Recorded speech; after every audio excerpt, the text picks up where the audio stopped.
Caledonian Elixir.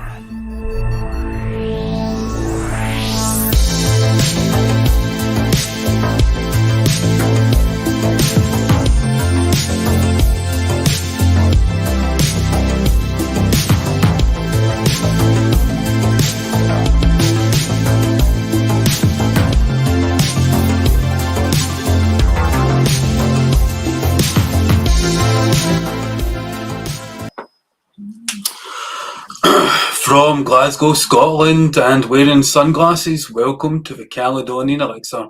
I'm your host, Vincent, and we are live on YouTube, Facebook, Twitter X, and Rumble, I believe.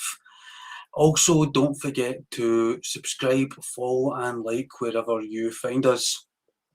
So, I hope you're all well, and wherever you're watching from, it looks like we're only live on YouTube at the moment. Okay. Well, if you're watching live from the UK, it's 1 a.m, so it gives you an idea of the pattern I'm on. And we're going to do something different today, something interesting I think you'll enjoy. But first, if you're a regular viewer, you'll notice that the background is different. We've finished construction of our new studio. I think we'll switch back and forth between this one and the old one. And drop a comment or a chat in terms of what one you prefer. Now, today's episode, I was going to cover multiple topics, but because Donald Trump and the US and Israel decided to launch a strike on Iran, that's thrown everything I had planned up on the air. And so what I've got planned for tonight is instead, I think I'll have a panel of guests who will debate this issue out with me, more taking the role of a moderator, because I'm a Scotsman and I don't really have much in the game here. And it'd be interesting to hear what some Americans think. So first joining us from the States is... He's been on before, multiple times. Introduce yourself, my friend. Where are you from and what's your name? Hey, sorry. This is Bruce Wilkinson from Olympia, Washington. Yeah. And you see, glad to be here today. The reason I got you to introduce yourself is I actually forgot where you were from. I was about to say you were from Utah, and then I knew I was going to get it wrong, and you were going to come on and say, no.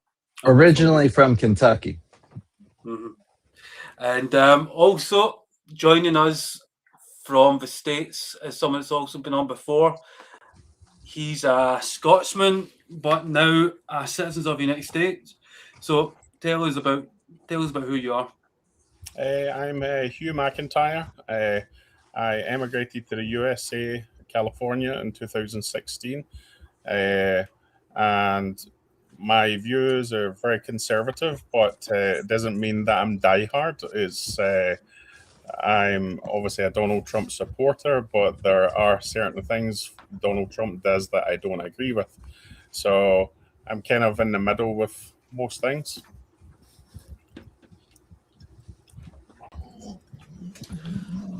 And on the show for the first time is, well, in fact, introduce yourself since everyone else did. Hey everyone, I'm Benjamin Balderson. I'm the host of Odin's Alchemy. I'm most well known for I live off grid. I built my own off grid farm and I ranch, and I have a alchemy lab. So I'm a practicing lab alchemist. Nice one. So what is it like to live off the grid? Fantastic. I'm out in the Northern California mountains. I guess I didn't say where I lived. I live in Humboldt, California. I'm up in the Northern California mountains, and especially in today's world, like in California, the town down below, they pay $150 a month just for their water bill, and the water's not great. It's not good water. Electric bills, you hear $800,000 a month electric bills. When I first moved off grid, everybody thought I was kind of crazy about it. and it actually is quite expensive to start out. And now here years later, I'm not paying near as much, and my power doesn't go out, and I have water all the time, so it's pretty awesome. Nice one. Do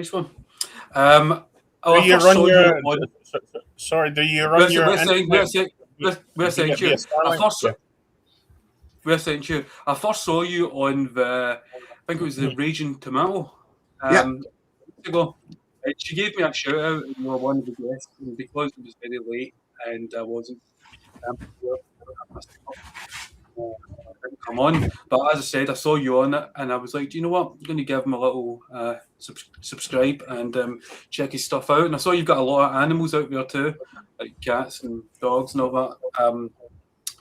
So what I'd like to do here is ask the topic question individually, and then just open it up and have an informal conversation on it. But first of all, I would like to play a short clip about essentially what this show's about today.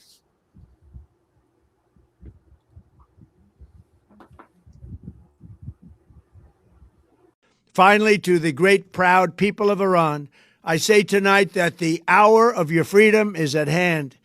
Stay sheltered. Don't leave your home.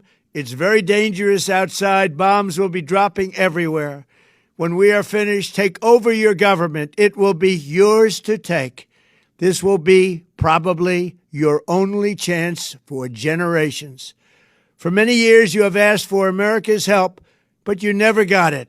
No president was willing to do what I am willing to do tonight.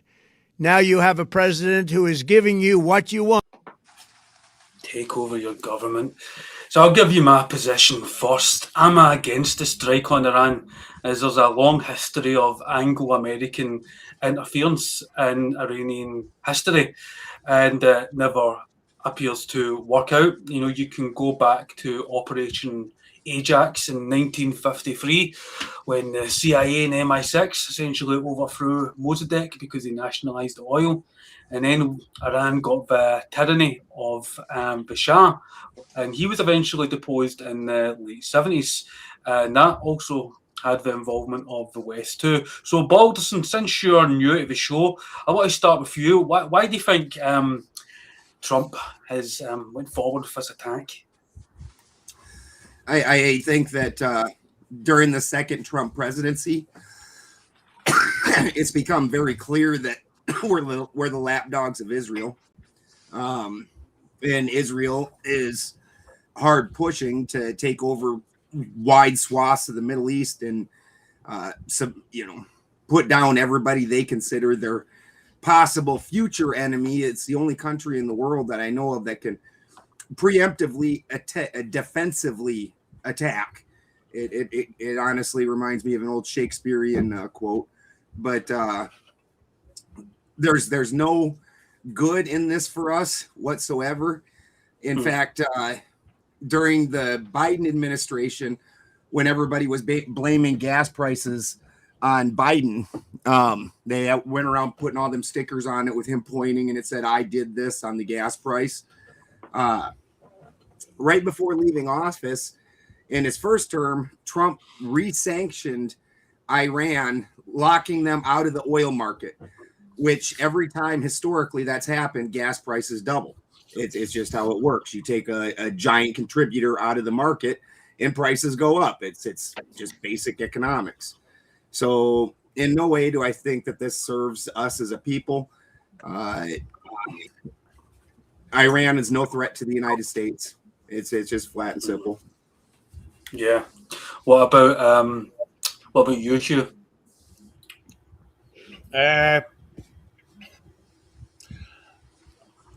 Obviously, I'm a Donald Trump supporter, right? MAGA supporter, but I don't agree with how this has been done in certain ways. Yeah, I understand the Iranian people do want a regime change. I've got friends who are Iranian who do want change, and I told you the story about I don't know if it was the USA or Israel. Had a friend's relatives building that his shop was below the accommodation, he lost his legs and he lost his business. So my whole thing, and even though that happened, they still support the strikes on Iran, right?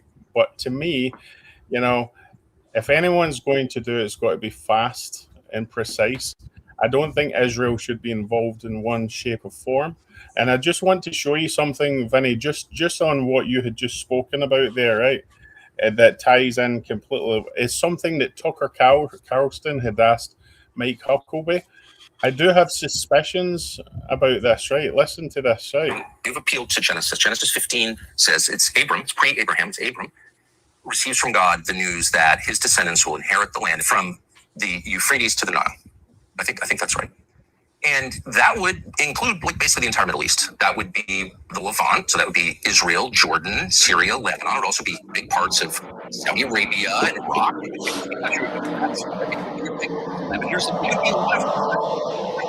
Can't hear you anymore, man. It's going a bit. I just read Genesis 15. Yeah. I have seen it. So he made a fool of himself in that interview. So basically, to me, watching that, it just raises suspicion of the whole thing.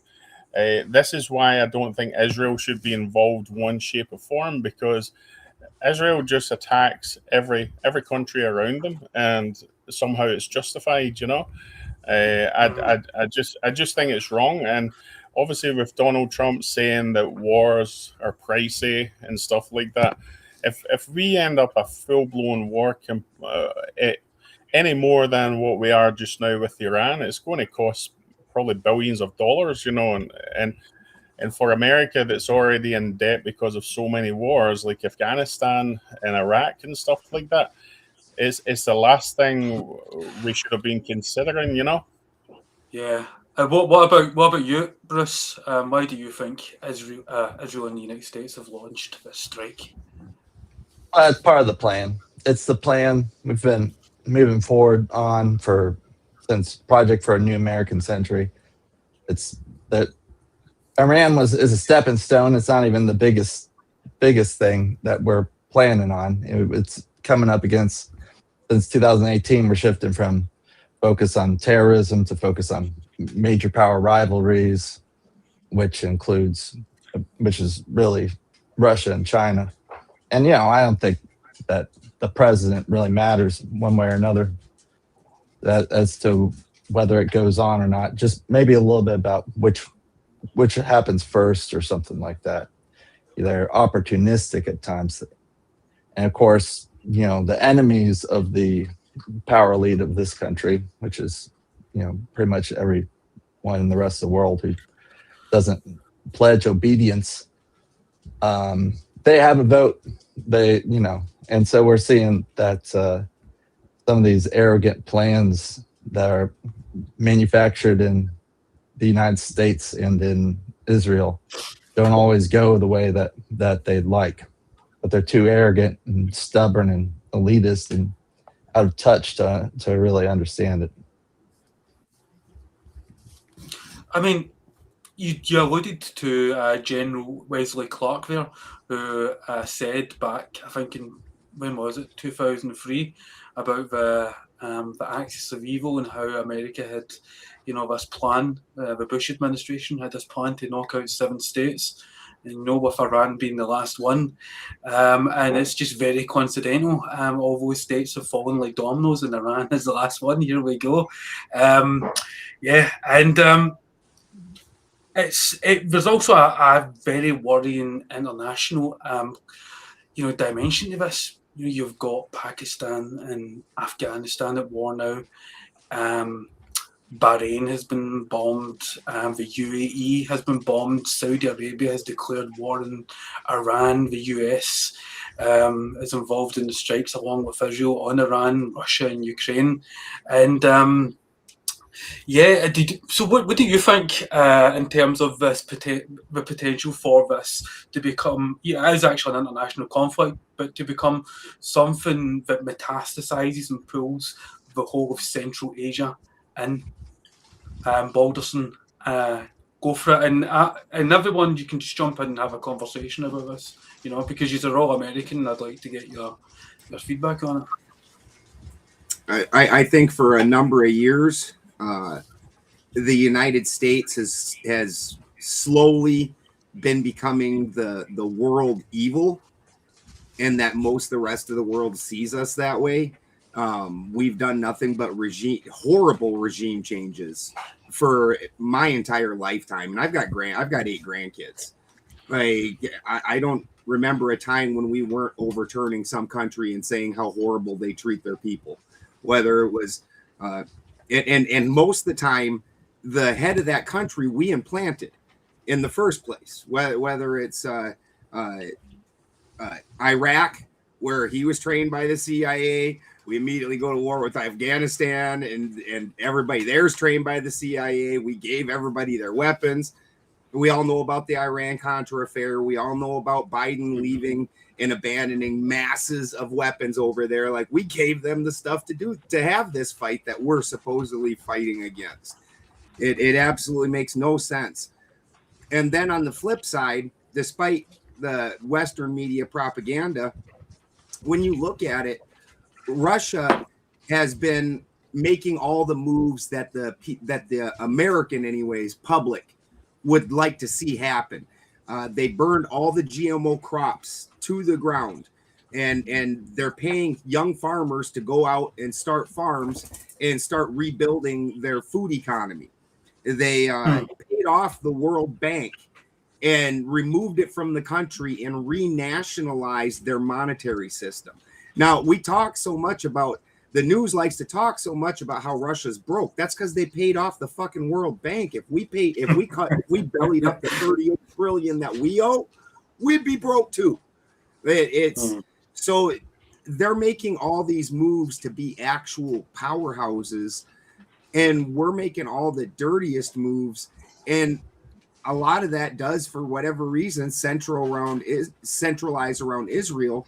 And as you were alluding to the possibility of World War III, anybody that actually has studied the history of it realizes World War I and World War II, there was just a break in between where they had to refresh the young men to come fight and rebuild their stuff. The war was never done in any way, shape, or form. I mean, the Treaty of Versailles was absolutely insane. And you would have a hard time convincing me that this isn't just a further continuation of the plans, that they haven't made all the moves to make this happen in the less than 100-year duration sense. And also, Balderson, there wasn't a moment in the 1930s where we all turned around to each other and went, this is World War II. It just incrementally happened. And as you said, it was an extension of the conditions that were the leftovers from World War I. But we are there already. We are in a state of world war where there are multiple theatres in multiple regions of warfare. Hugh, what do you think about that? I mean, you actually supported the Israeli attack on Iran last year in the 12-Day War, and you sound at least like you oppose this one. Well, my whole stance on Israel, when all those people had been murdered by the Hamas, it's like I thought at that point in time Israel had the right to defend itself, right? But then further on, when I hear that the Israeli giant military base is about 1 hour away from that location, and it took them about 4 hours to get there, it was clearly a stand down and them looking for something to invade Palestine, right, and do what they were doing, which completely flattened the land. But in terms with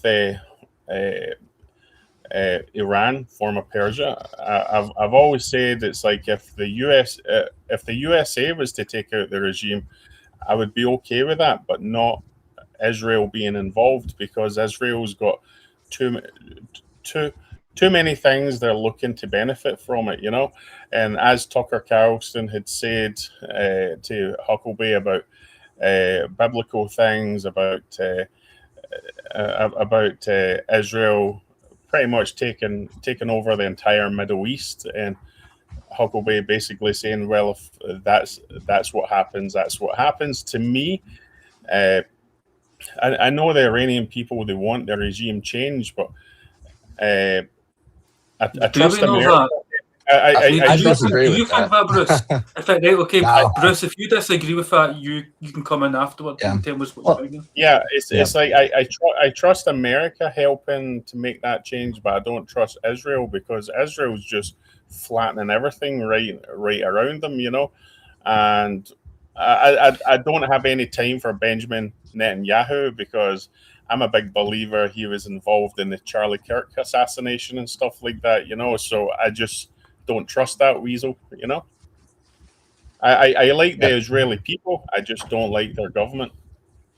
Yeah, I think that, you know, it's it's gotten worse over there. The Israeli people are pretty solidly brainwashed. I mean, just like a lot of the world, but they're just especially so. And you know, as far as Iran's government, they seem fine to me. I've got no problem with them whatsoever, and I think enough of the people in Iran support their government that it's like a good enough government for them. You know, find me a government in the world where everybody likes it. You know, you can't. It's just not possible. In the United States, what the last poll I saw for Trump was 36% approval rate. Our Congress polls in the single digits. I mean, you know, by our standards, I think that, you know, the Iranian government's more popular in Iran than our government is here. You know, so I you know, it's just something that they throw out there. We have no business removing any leader of any country, and we're not liberating anybody. You know, Israel and the United States and through the CIA and Mossad have been training up people to infiltrate and basically be terrorists within Iran. You know, it's color revolution stuff. And it goes back in time. You know, it doesn't matter if it's Democrat or Republican. It's the same thing. We shouldn't fall for it when it's a Democrat and then let it go when it's Republican. We shouldn't fall for it when it's Republican and let it go when it's a Democrat. You know, we just got to get past all that stuff. You know, it's a shared foreign policy, bipartisan. And sorry, 1 second, Vinny. And the thing is, as well, it's like the USA are very quick to condemn a lot of countries, how they're running their country. But, you know, we live in a country where 1,500 people on average get killed by the police alone every single year. You know, what makes us better than other countries? And there's the UK as well, Starmer jailing people just for tweets and stuff like that, you know, trying to suppress free speech and stuff like that. So we are not any better than most of these countries, you know. I suppose the Iranian people, you know, I suppose in a way they've got themselves to blame in some form of way, because they allowed this dictatorship to come in 47 years ago, you know. But I don't think it's a dictatorship, you know, not any more of a dictatorship than we have in the United States. I mean, we don't really have much of a... Yeah, and see what I said before. It's like we deposed. Yeah, we're the ones who got rid of the Shah, though, and implanted him. Like they didn't choose this; we basically put this in place. They overthrew a dictator. That's what they did. I mean, we need to do that here. I mean, I'm not even talking about Trump. I mean, I'd say the same thing under Obama. You know, we need to overthrow a dictatorship. I mean, the thing is, with the USA the USA and Britain are both evil organizations, right? But it's just we're better at hiding it than these Middle Eastern countries. That's the difference, you know. They just do it out in the open. We're very discreet with it, unless I mean, there's the Snowden, you know, there's when Snowden came out, and obviously with all these files of all the dodgy stuff the USA military was doing and torture and everything like that, right? They didn't want people to hear about all that stuff, because that just exposed us to be just as bad as the countries they're condemning, you know? Do you know what? I've got a perfect clip here that is emblematic of the international dimension of this. Now, this fleet here isn't even the massive American fleet that's in the Persian Gulf. This is the joint Russian and Iranian fleet that was in the Persian Gulf training and exercises just a few days ago. Now, check this out.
Yeah, it's all very dramatic, huh?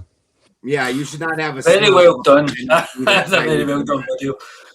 Did that play okay? Because on my end it always stops, and you know, it played I fine. need to take yeah. It played fine. Yeah, as I said, it's quite emblematic when you've got these two fleets essentially operating within the same live. Gulf. I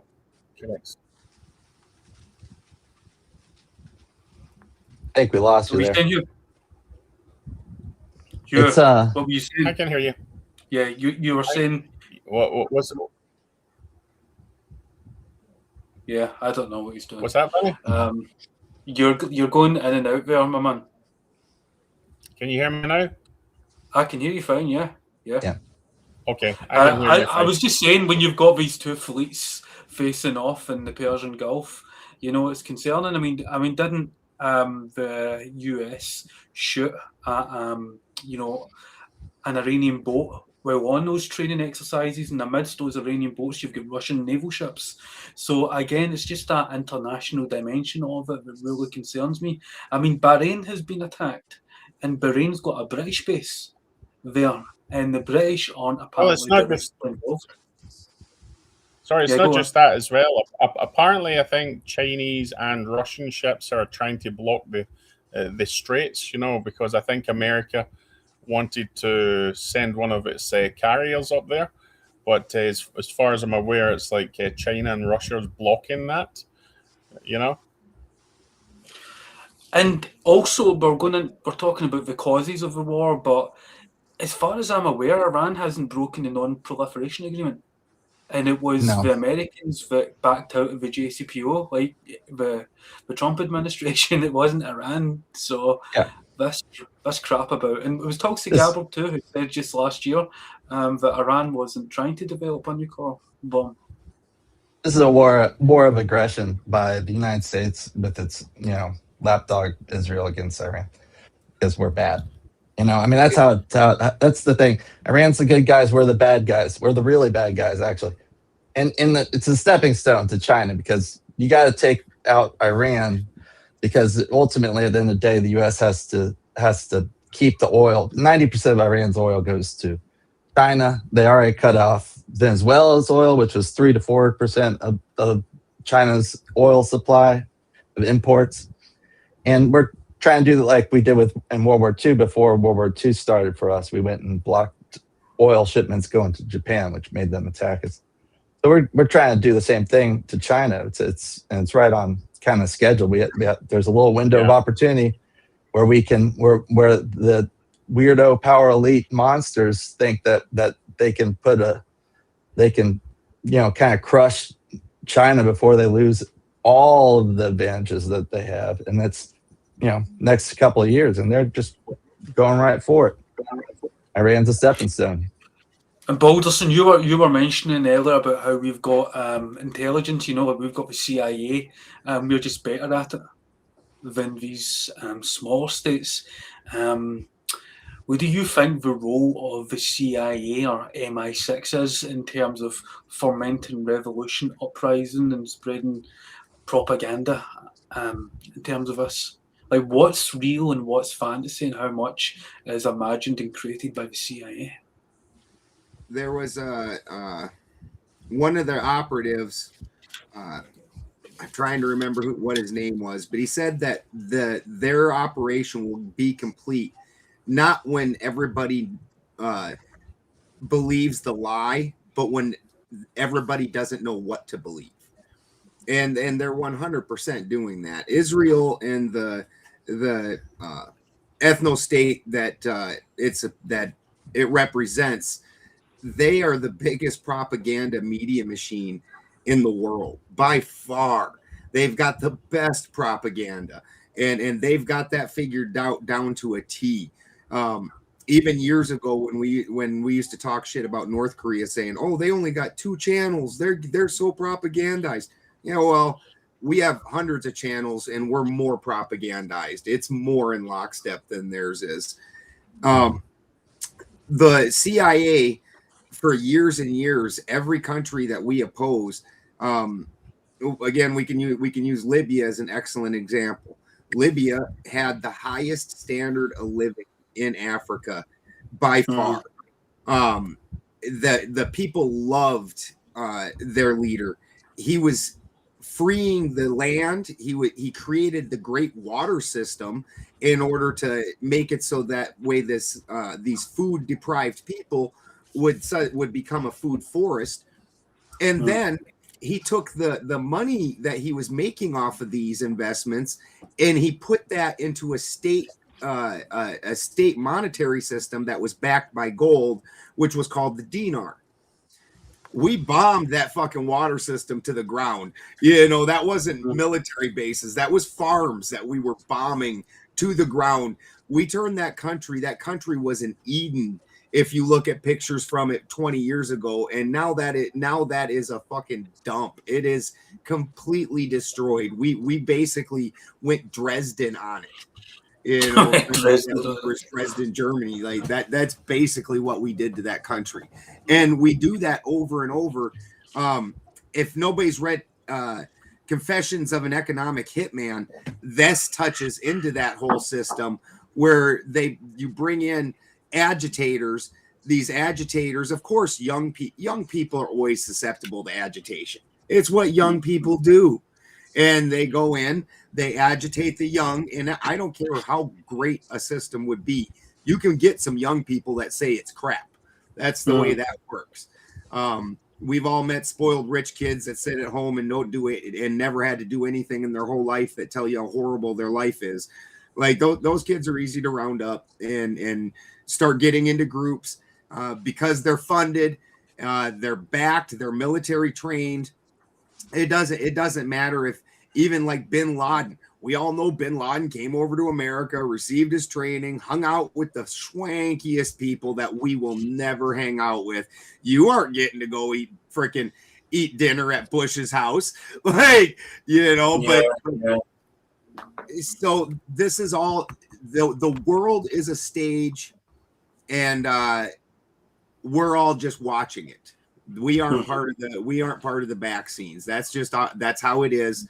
Every move that we get, that we see, and they allow us to see, is something that they're doing in order to get a reaction. Well, you said it well, Balderson. Do you know, in fact, what it sounds like? It sounds almost exactly like this man. There's a reason education sucks, and it's the same reason that it will never, ever, ever be fixed. Because the owners of this country don't want that. I'm talking about the real owners now. The big wealthy business interests that control things and make all the important decisions. Forget the politicians. The politicians are put there to give you the idea that you have freedom of choice. You don't. You have no choice. You have owners. They own you. They own everything. They own and control the corporations. They've long since bought and paid for the Senate, the Congress, the state houses, the city halls. They got the judges in their back pockets, and they own all the big media companies, so they control. Yeah, Harlan was brilliant. Harlan. Yeah, he summed it up, didn't he? Summed it up perfectly. Yeah. Would you think about that? He said it's a big club and you're not in it. That's what I think he says in it. But Bin Laden, he definitely had a membership to it, at least for a while, anyway. I mean, that guy was hanging out in Pakistan in a mansion all those years. Before he was in a fucking cave and he was in a mansion in Pakistan. I mean, he was best friends with the Bush family, involved in the oil business. Mm-hmm. Yeah. I keep on more and more. I keep going back a little bit to aristocracy, the English monarchy, and and the left. These days they've kind of made everybody think, oh, only in systems. It's all systems theory because it all went academic and stuff. And I think the reality is that there's the powerful families, and they don't care what system it is. They're using capitalism now. Before they had slave economies, and then before that they had feudalism, and they just transfer into as long as they keep the controlling positions, the power, they don't care. We haven't had to change in 250 years in this country. We really haven't had a shift in who runs it the whole time. It's the same people. So I think, of course, the same time as England. It's like apparently now Putin's going after the Rothschilds because he feels that's the easiest way. He's going after the Rothschilds now. I wish. I think that's maybe a rumor, but wishful thinking. How do you imagine he's going after the Rothschilds? What is he doing to go after them? That was announced. He announced that they're banned from the country and they wish to prosecute them, and that's been going on since they. This is part of why Russia paid off their debt to the World Bank and renationalized their monetary system. This is something they've been working on for years. And I rode on a train once all the way across the United States over the East Coast, and there was a Polish guy sitting next to me for part of it. And this Polish guy, he leans over and he says, "You know why there's never been a revolution in the United States?" And I said, "No." And he said, "Because there's not a U.S. embassy there." Mm-hmm. Well, that's not exactly true. I mean, there was a revolution in America before it was the United States, but you did have, the revolution. Well, that was the forming of the United States. Since then, our government's never been overthrown. Since the foundation. Do you know what I think, Balderson? Since 1947, when you got the inception of the National Security Council and the CIA, your system has been usurped, and then you get, and I know before that you had the creation of a Federal Reserve and the private interests there that took over the monetary system, and then with the assassination of Kennedy, that's the icing on the cake. It seems those three events and those three those 3 points in the last century, in the 20th century, really were the nails in the coffin of the United States from being a democracy to something else. And what is that something else? What is the United States now? United States is a corporation. An oligarchy, at the very least. You'd call it an oligarchy. Yeah, it's definitely been an oligarchy for pretty much the whole time. I mean, I like to point out, 100 years ago, we had the same number of people in Congress, because they capped it off at that amount that we have today. That was 100 years ago when that happened. We had a third the population 100 years ago. What does that mean? That means that today, me, you, all of us here, we have 1/3 the democratic power just on that basis alone that people did 100 years ago. So, I mean, we have to think about stuff like that. Of course, now money is speech, and unlimited money can be spent on all this stuff, and so you've also got that thing. Corporations are in the United States. Corporations are people. They've got that right. Democracy, the election thing is just to keep us pacified. That the vetting process happens in the primaries. The rich people, there's 400 families that fund the primaries in the United States. This came out in the New York Times. and a decade and a half ago. And so it's like the rich people, rich families decide. You get two choices. They decide both of them, and then you can go for either one, and they don't care who actually wins at that point. I mean, they care about 20%, because 80% of the way rich people just share their wealth. They compete about 20% of things, and then about 80% is them just having socialism for themselves, because they just have shared stocks and across the board and shared corporate board seats and all that sort of stuff.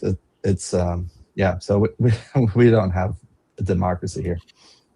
There's too much agreement on this panel. I thought there'd be more disagreement. I would say that the disagreement I would have on that is that they do combined have interest in which one gets chosen, insofar as they're aware of which party is able to pass which things. Now, like recently, Trump's attacks on 2A. If that would have been done by a Democrat president, the half the country would have been up in arms about it. They would have been, oh, we the Boogaloo Boys, come take our guns, and because Trump did it, they're like, oh, it's okay. If a Democrat would have put boots on the ground in our streets, the Republicans would have been up in arms. There's certain things that a Democrat can pass, and certain things a Republican can pass. You look at Clinton. Clinton's a Democrat, not a Republican, and the biggest trade system reform that we're still living under, in NAFTA, had to get passed by a Democrat. Didn't Trump say when he was running that he wouldn't do any more regime change wars? Yeah, I mean, he lied about it. Yeah, but everybody lies about it. So regime change wars. You're a Trump man. You're a big Trump supporter. How do you feel about that? But the fact that he has went back on that now, no new regime change wars. I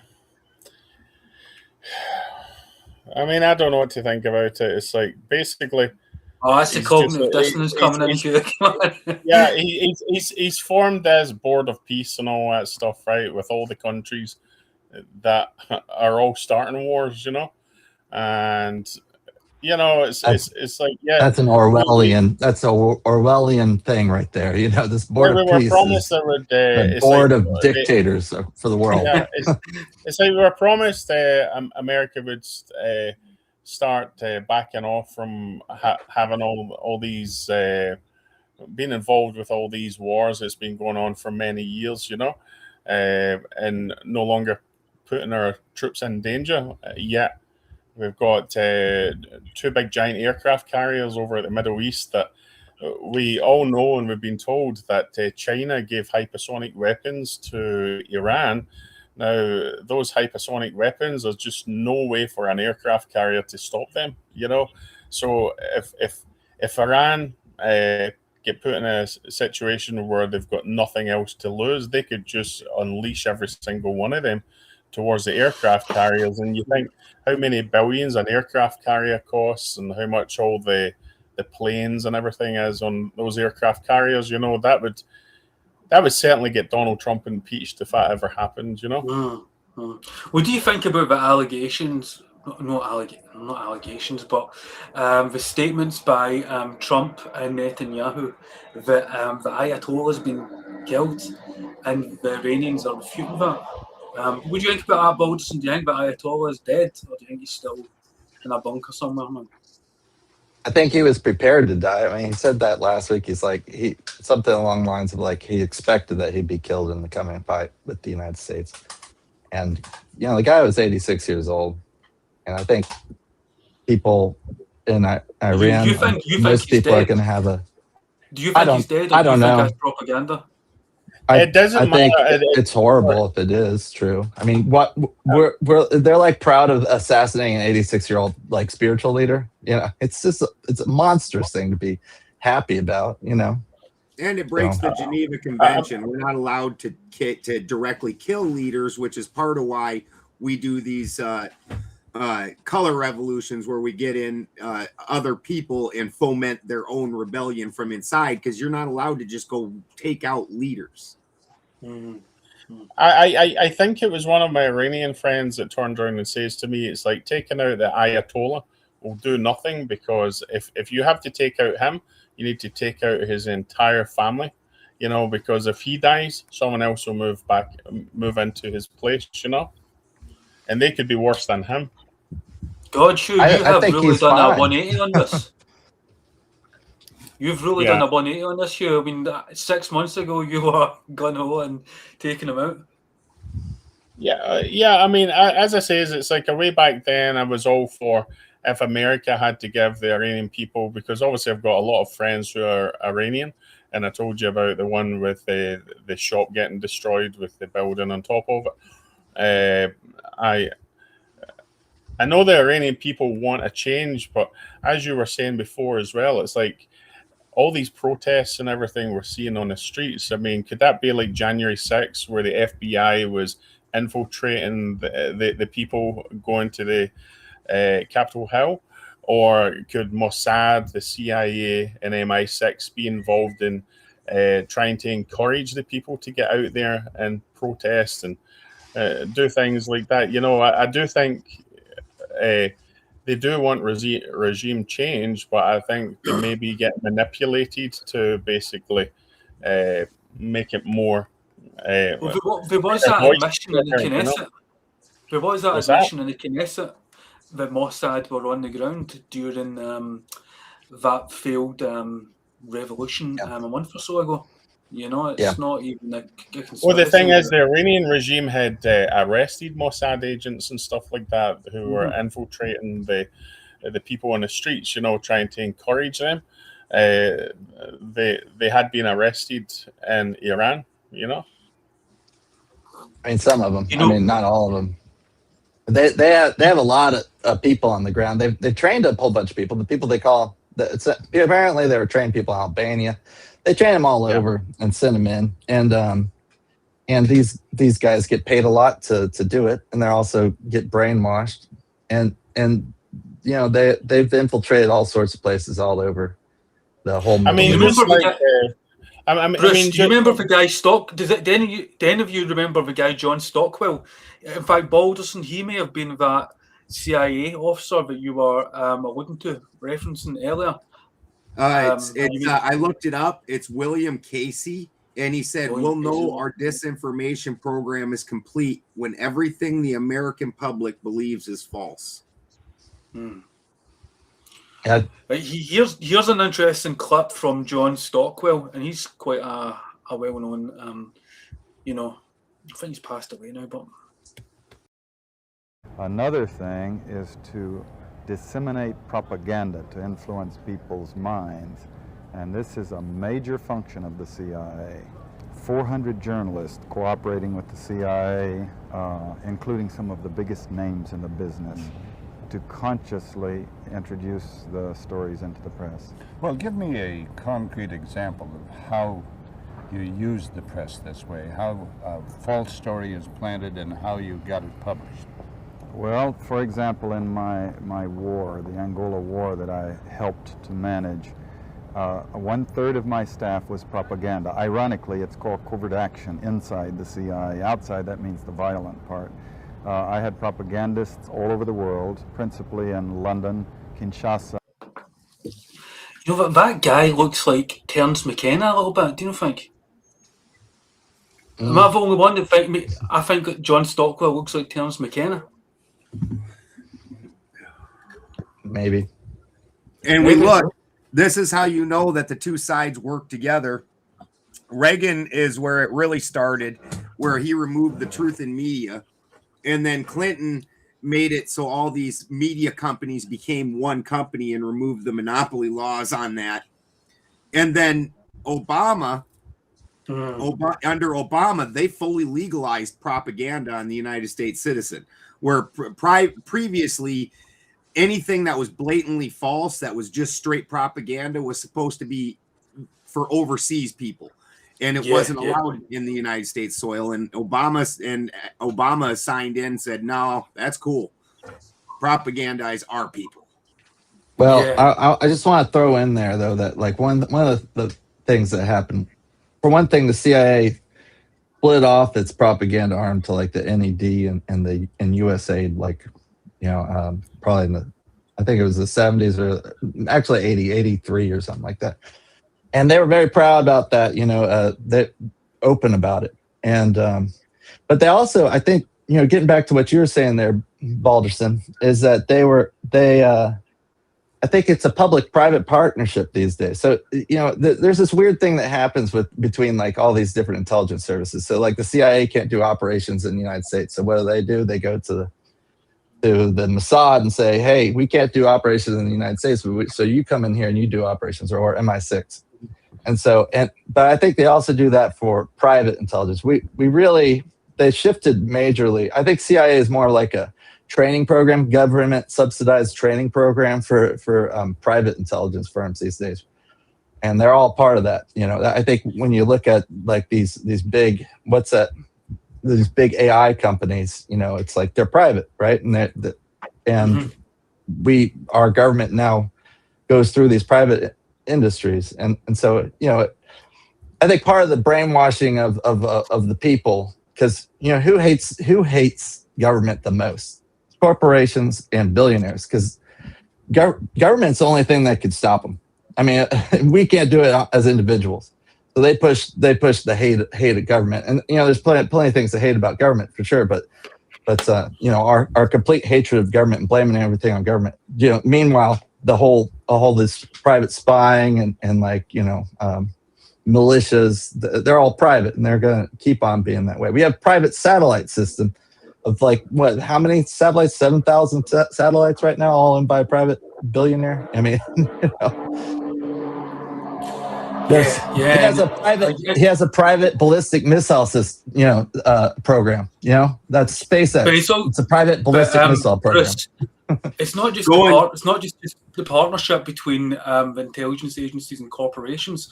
You've also had the partnership between intel agencies and universities. I mean, look what Vanderbilt University did in the 50s when they essentially gave hundreds of pregnant women radiation and told them it was just like some nutrient for their, in utero, it just told them it was a nutrient for their baby. And you had, I don't know how many, but perhaps it was dozens of babies that died of cancer before they reached the age of 10. And that was at Vanderbilt University. And then we've also did experiments like in Creedmoor and in Allen Memorial Hospital. The list goes on and on. That almost tacit agreement between the CIA and not just corporations, but with psychiatrists, with doctors, with universities. They torture people and they get away with it. I mean, can we look at Tuskegee? Tuskegee is a perfect example of 600, I think it was 400 black men that were that had syphilis, and they told them for years. They gave them the syphilis. They gave them the syphilis. They gave that shit to them. They gave them the syphilis. Right, I didn't know that. I thought it was a control group of 200 black men with a group of 400, and the 200 were given the treatment and the 400 weren't, but we were told they were, and they just monitored them over many years to see how they declined in health. But you're saying they didn't previously have it, they gave them it. There was perfectly healthy men that they gave the syphilis to without their consent. And they thought, they didn't even know this was happening. Like, yeah, we're giving you a disease, bro. We just want to see what happens. And then we're not going to treat that shit later. We want to see what happens. It's going to suck horribly. We're the good guys. Yeah, but wait a minute. But that's also, if they already have syphilis, right? If they're going around sleeping with, women because they think they're getting treatment, they are spreading that infection anyway. And they wonder why the black community was rampant with syphilis at the time. They're like, Who dirty blacks? Them dirty blacks. Who infected them? Do you know the names of the doctors involved who infected them? Probably Epstein and Bill Gates. Yeah, I was about to say that exact thing. Thanks for bringing it up, Hugh. I mean, Bill Gates, the Gates Foundation has been all across Africa, and of course they got their glowing reputation on the front. We're doing all these good things, and they're just injecting people constantly. The stuff from the 50s that we know about, that all that stuff is chump change compared to what they've probably pulled up now that we don't know about. Yeah. I want to touch on Bruce's point earlier with everything going to private. So guys like Blackwater, when they aren't out doing shenanigans for the government, they actually are also the secret agents that work over here, like up in Northern California during the camp days and stuff. That's all mercenaries for the government. The same people that they use to do third world ops and things like that. When they're here, they're doing that on us. Hey, like your cat here. Yeah. He's on your face. What would you think about that, Bruce? What Balderson was saying? No, exactly. They've changed their name so many times. I forget. I don't know what the newest name is for that group, but and the guy who owns it, he's born. Eric Prince, he was born into a billionaire family. The guy's a nutter, and his sister was in charge of the Department of Education. Right now, I think, and with Trump's government, they've got a whole bunch of billionaires and different secretary roles. It's starting to transition a little bit. You started to see that across the United States, where like forever in the United States, the billionaires could not rule this country directly. They had to have these proxies, that they puppeteered from behind the scenes. But, kind of starting back with like the New York mayor, was that Blumenthal? Was that?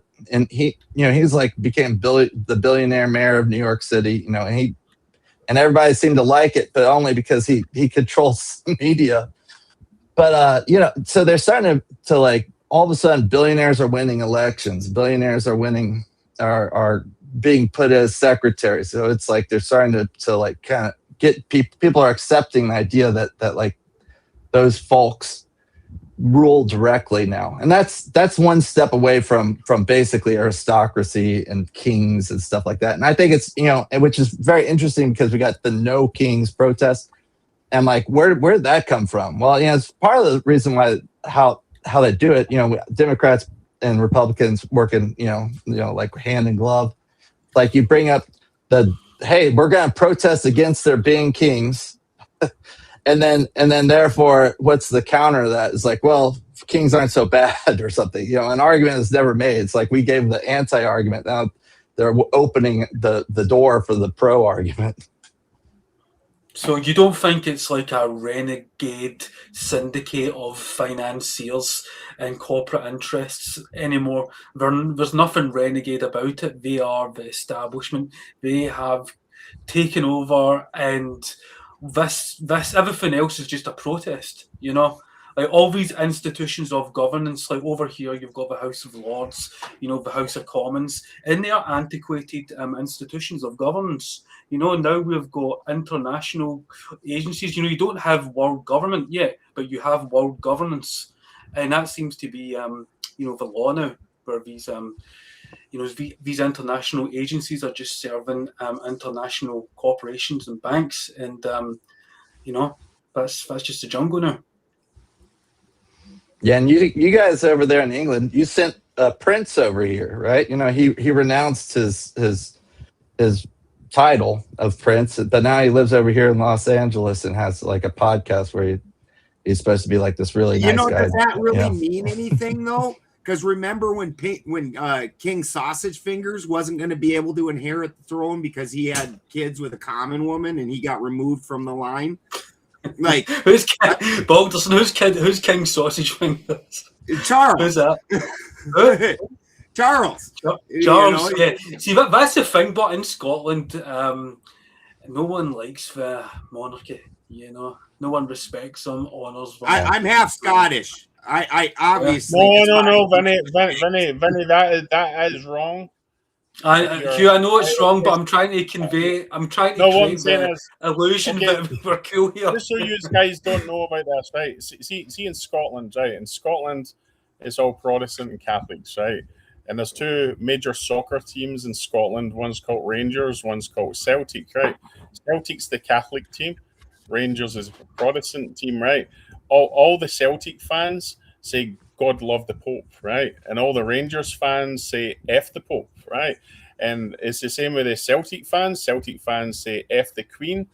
And the Rangers fans love the royalty, love the Queen, love Charles, love the whole monarchy kind of thing. So UK is crazy in that way, Yeah, but there's also that element of religious sectarianism there, Hugh.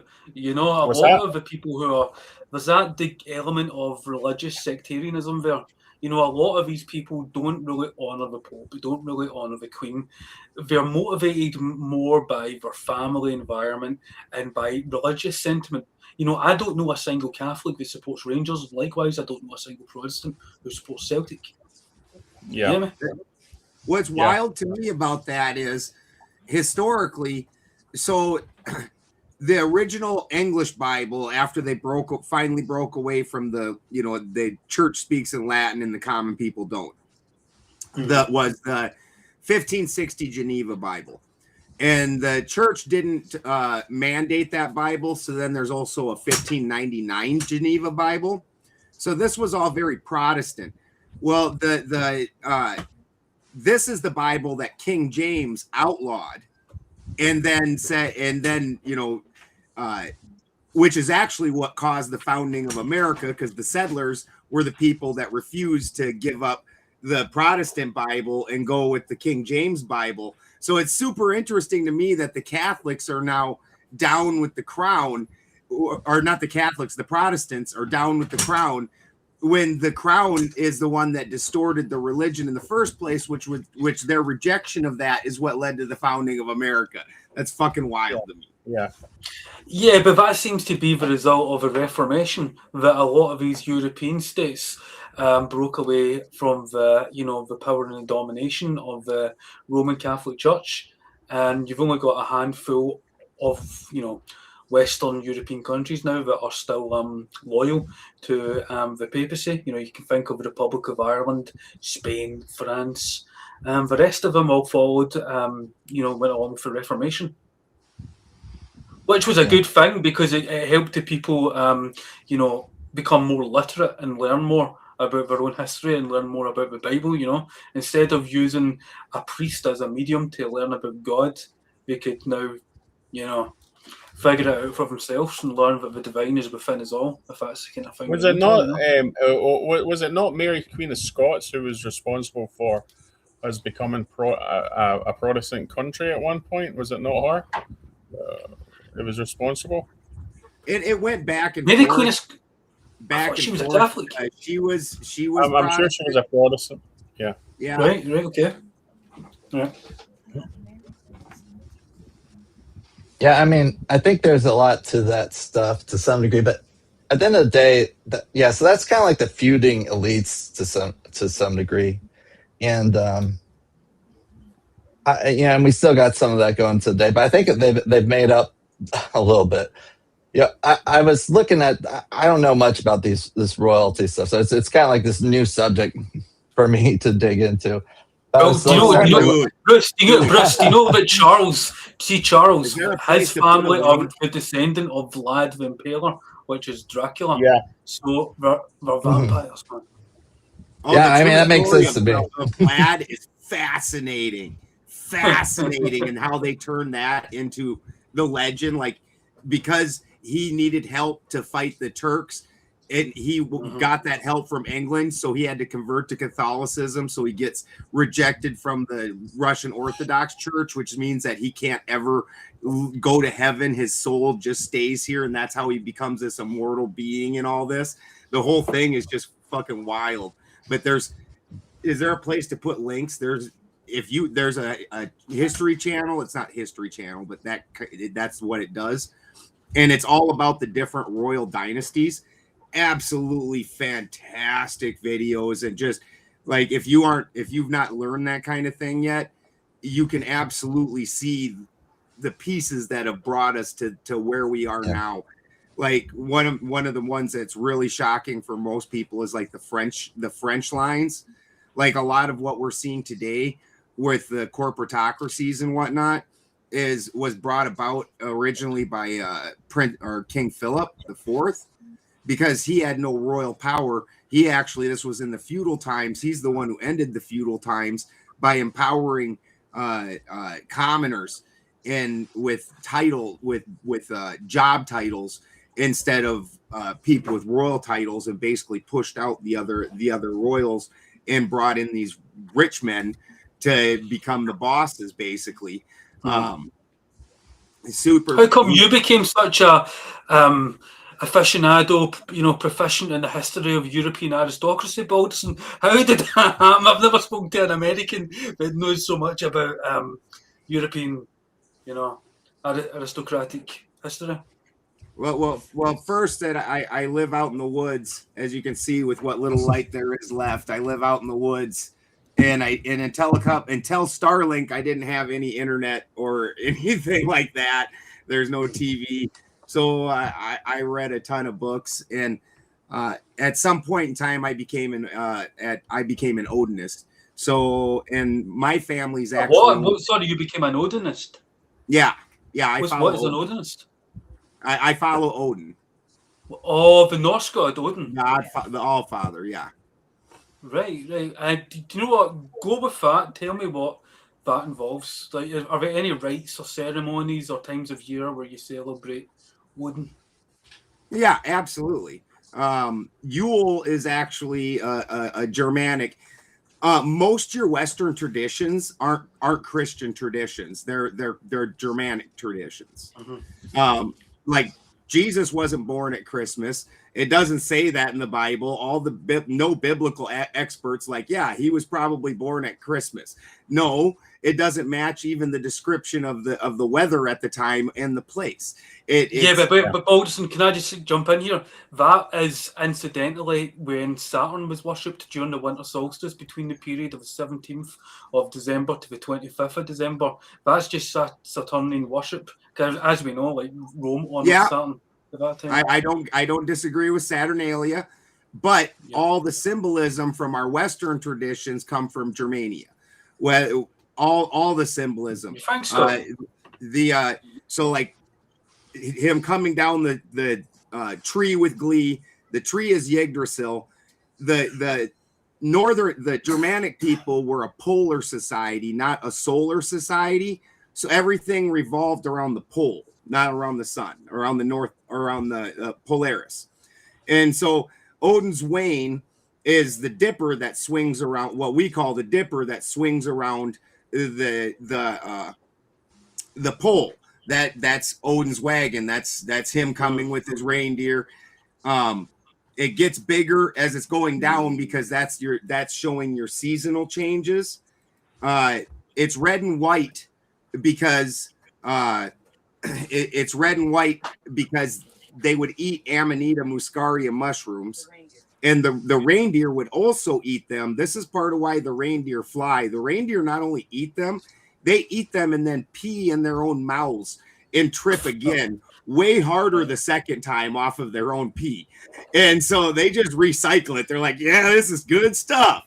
And you don't see a lot of reindeer in Israel or anywhere near that area for tens of thousands of miles. None of that. Right, guys, I need to jump to the toilet. Actually, right? I've been holding so I'm going to leave. For us Americans, that means a restroom. I'll leave you to chat for a couple minutes. Absolutely, yeah.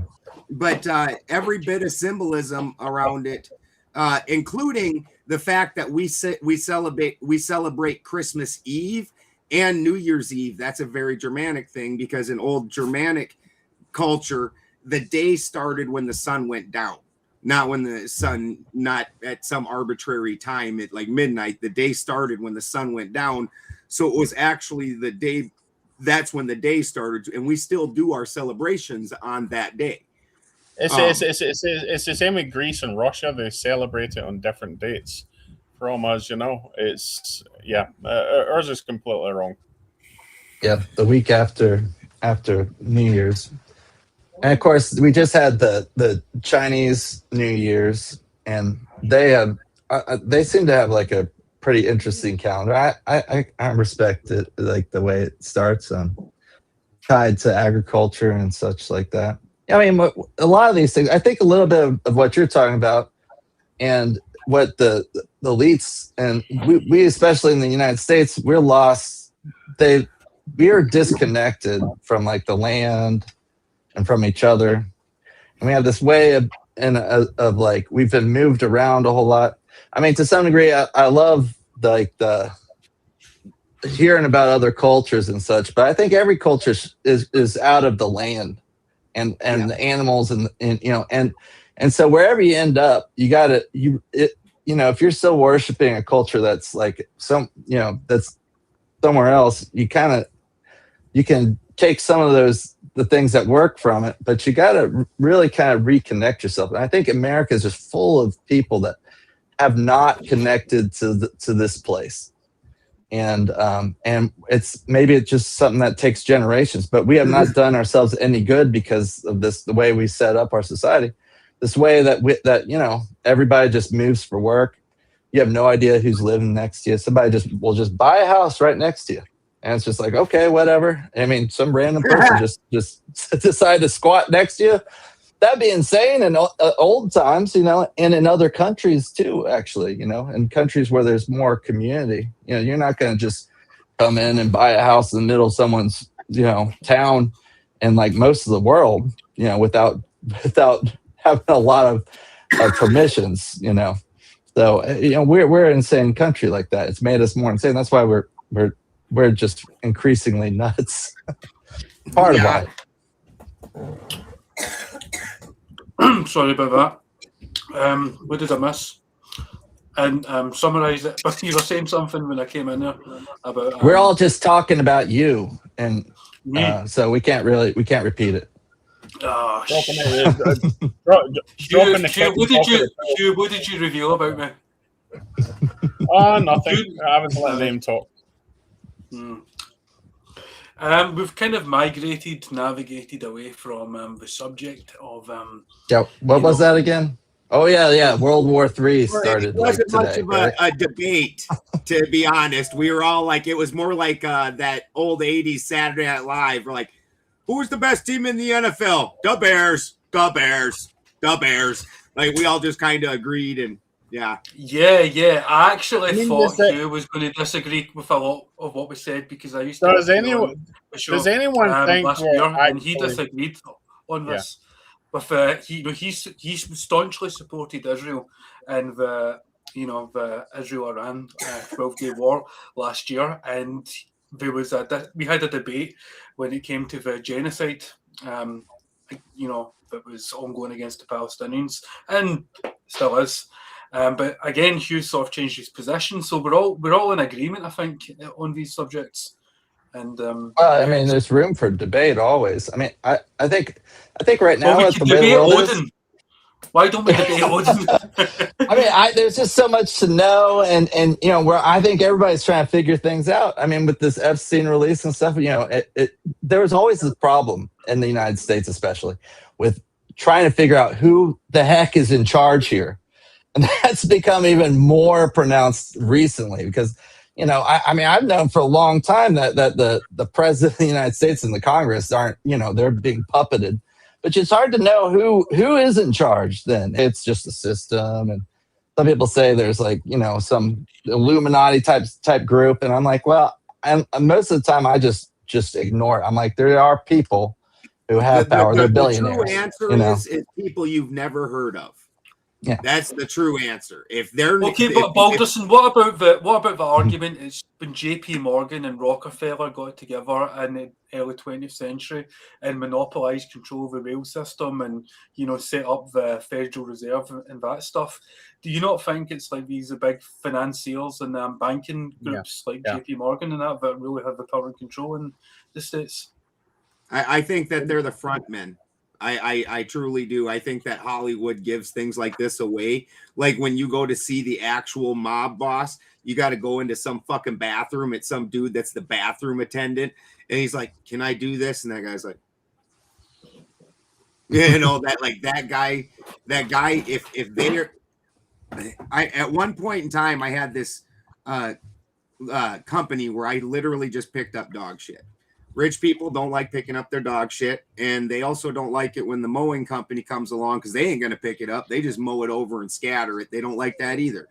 So I averaged about $80 an hour cleaning up dog shit out of rich people's yards.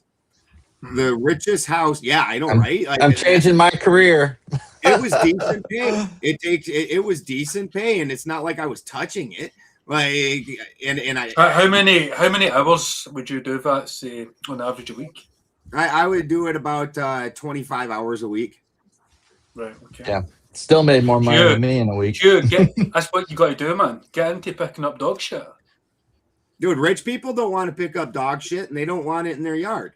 Well, the richest house that I went to, they had these two giant dogs. They were some weird dog, giant shaggy things. But their address and their street didn't exist on any map.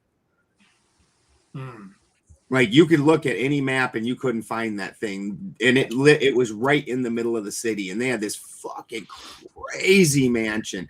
If they've got enough wealth and power, you don't get to know about them. You don't even know their name. Is that so? That's not because some are like that, some aren't.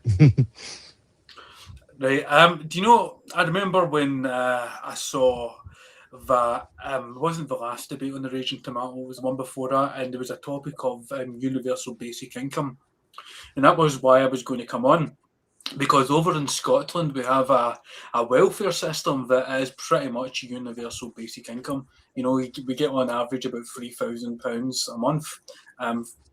For pretty much nothing. You get a free car, free house, free healthcare, free electricity, free gas, free electricity, and about £2,000 in your pocket on top of it. So it's a system that doesn't allow people to fall through the cracks and to end up, living on the street, dying on the street. And so there's got the benefit of that, but then there is the other side of the coin. How does that affect people's motivations in life? Do they end up stagnating? Do they need a kick up the ass to, do something? I mean, look at you. You're homesteading, surviving on your own wit and true grit. And Hugh, he's got his own thing. Bruce, you've got your own thing. And I'd rather have welfare.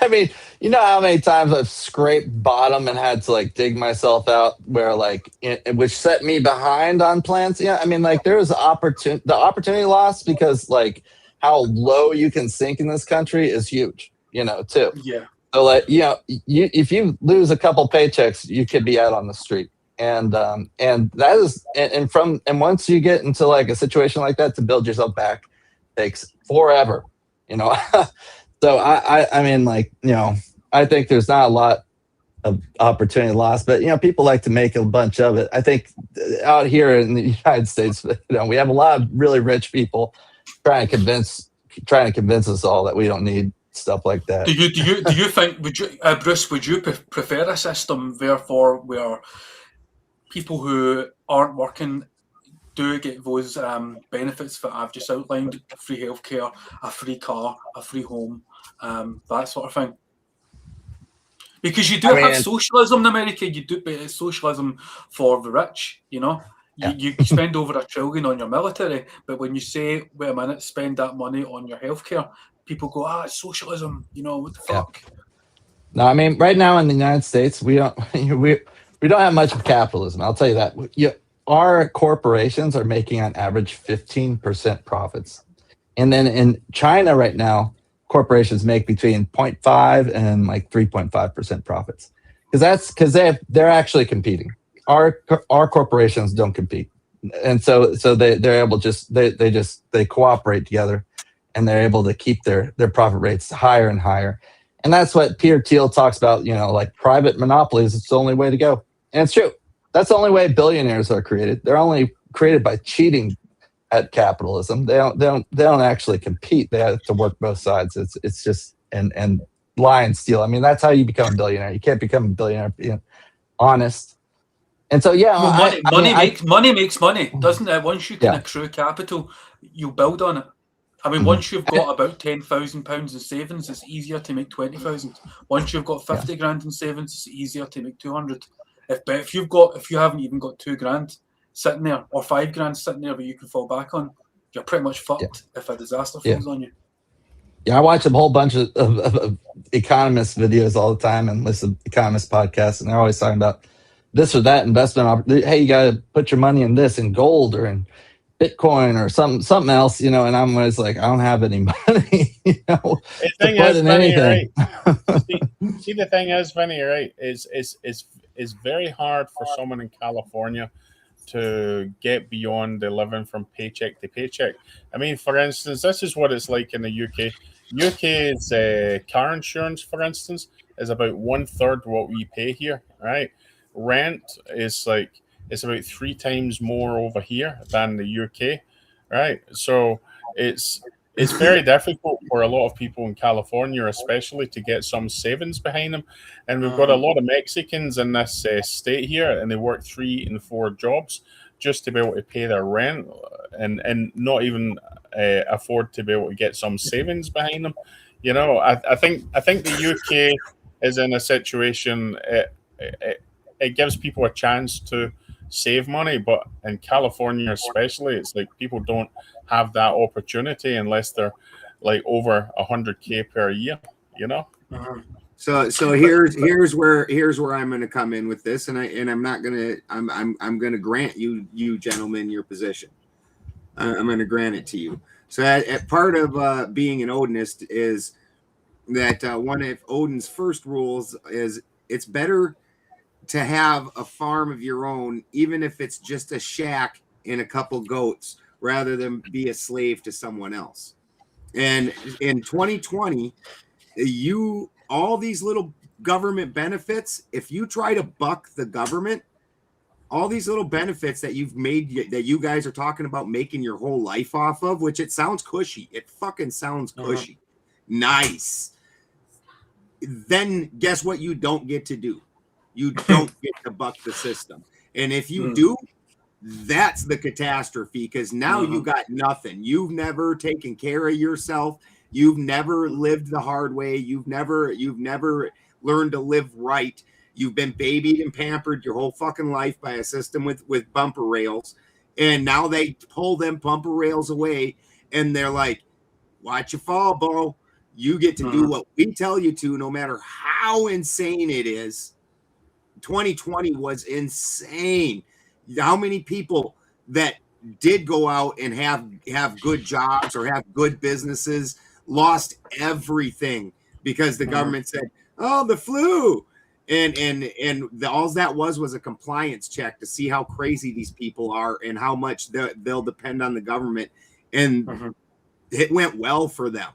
It went well. Now the people are angry and salty afterwards. I appreciate that they got fooled, but they figured out after the fact, like, hey, you fooled us here. Hospitals were never overflowing with people. There wasn't. Remember when it first happened and they showed videos from China of people like just flopping down like a fentanyl overdose on the street, like, like, oh, they're dropping like flies in China. Oh my God. You guys remember that? Anybody ever? But Balderson, but I agree with you. I agree with you in the sense of if you're going to just baby people and provide their every need and want throughout their entire life, they're not going to have that motivation and that ability to fend for themselves. But that's not so much what I'm talking about. I'm talking about if you're someone that's got, say, MS or asthma or cancer. they can get treatment here. If they phone an ambulance, they don't need to spend like 200, 300 100% free in the UK. Yeah, and that's kind of what I'm talking about. It's not so much you're laying on your. I mean, you still need to work. Most people, if you're just going to sit on benefit, they will kick you off eventually. They will look for people who are scrounging off the system and trying to take advantage of it. But it's more how I see it anyway, is if there is a safety net that can really protect people that can't look after themselves. I mean, I've been homeless. I lived on the streets when I was a teenager and shit like that, so I know how hard it is. And I didn't, I wasn't getting any money. I was getting hardship allowance, which was something like £70 a week to survive back then. That isn't a lot of money. I mean, no, £70 a week is about $100 a week. Yeah. You can't survive on $100 a week. We can do it differently too. I mean, our government doesn't want us to do things. They want us to be helpless sometimes. So it depends on who's in charge of like setting up a system. So like, for example, here I'm gonna throw one out here right now. Like food stamps. Food stamps is actually pretty good for, we have the EBT cards now. They're no longer stamps that you divvy out, but that's good actually. If the government does it, it actually stimulates the economy. It doesn't cost much at all, or and you make more in tax revenue from it than otherwise. But we could do it better. Like, what if, for example, the government was like, hey, look, if you're gonna use the EBT, it's got to buy. You get like double bang for buck when you buy local food and organic food. And so all of a sudden, you're all the businesses and farms and corporations and grocery stores got to start like, we need closer. All the food has to come from 100-mile radius or something like that. And all of a sudden, everybody has to. You're changing the whole system. And I think, and what about like speaking of the Odin stuff, what about like buying shares in like a cooperative, shares in a farm, farm shares. That's something that people do. I mean, but you're Benjamin. You're a libertarian. Are you a libertarian? Libertarian? No. No, you're not. No. Right. No. So, what would you describe yourself, if not an Odinist, in terms of political affiliation? Political affiliation, yeah. I'm not affiliated with. If you were going to call me something as a label, it would be a constitutionalist. Yeah, would probably be the best thing to label me as. I'm pretty just staunch about that. The Constitution is rules that is the laws against the government, but it's always subject to amendment. All the other laws are against us. But they've added so many amendments to try and change as much as they possibly can. But that's part of the Constitution that is subject to amendment. So therefore, if you're saying I'm a constitutionalist, therefore the Constitution can always be changed. So, but when they make the amendments, I know, but Vinny, when they make the amendments, the public don't really have a say in what amendments they make. So they can slowly chisel away at our rights without us. That's why you've got the Bill of Rights earlier, the Bill of Rights where we don't have as many representatives as we're supposed to. I know, but see the Bill of Rights, Vinny. The Bill of Rights is 10 parts of it, which can't be changed, but the rest of them can. But you had the Bill of Rights before the Constitution, am I correct? Yeah, but what I'm saying is like the Bill of Rights can't be changed. The rest of it can. So what's more important to you? What's more important to you, the Constitution or the Bill of Rights? The Bill of Rights is part of the Constitution. I mean, it's amendments to the Constitution. So you're amending the Constitution, which makes it the Constitution. And we've got like something, I think, how many amendments? We got like 26 of them or something like that. 22? Is it just 22? And we stopped. I think the last amendment was passed in the 20s or something like that. And I think that was 2/3 of Congress to all, or 80. Is it 2/3 or 80%? It's a high threshold to get a amendment change. But that goes to what Bruce was saying earlier. We should have 3 times as many representatives, which would make it even more impossible. But they don't even need to amend it at this point. What they've done is is blatantly disregard the Constitution consistently. And then when the people don't rebel against that because the government's breaking the law, then every time, just like a little kid that doesn't get spanked when he does something naughty, they just going to keep doing it worse and worse and worse. And they have, where they might as well wipe their ass with the Constitution. I mean, I think we need a new constitution personally, but I was actually watching a video today, and it was a guy in a state, I can't remember what it was, and he was carrying a handgun in his waist, and they says, you know, it's against the state's rules to open carry in this state. And he basically had said, you know, I challenge it because it goes against the Constitution, the Second Amendment and stuff like that, right? And they took his gun off of him, and obviously it had to go to a judge. I think the Supreme Court or something like that, and the Supreme Court basically overrode it and says, you know, you can't arrest him for it. And basically, I think what happened to him is actually changing the rules in that state, you know, that it goes against the Second Amendment, you know. 100%. But the big problem is, and people will say stupid shit like, well, this is the system working. It's not. If the system was working, these people that are breaking the Constitution, and every one of these law enforcement people, everybody in the legal system swears an oath to uphold the Constitution, and every one of them that breaks it and makes a policy from breaking it should be barred from ever having any power over the public again. That's what the guy was actually. That's what the guy was actually asked. He said to the police, he says, you know, I'm being polite to you and all that. He says, but you swore an oath to the Constitution. Is that correct? And they says yes.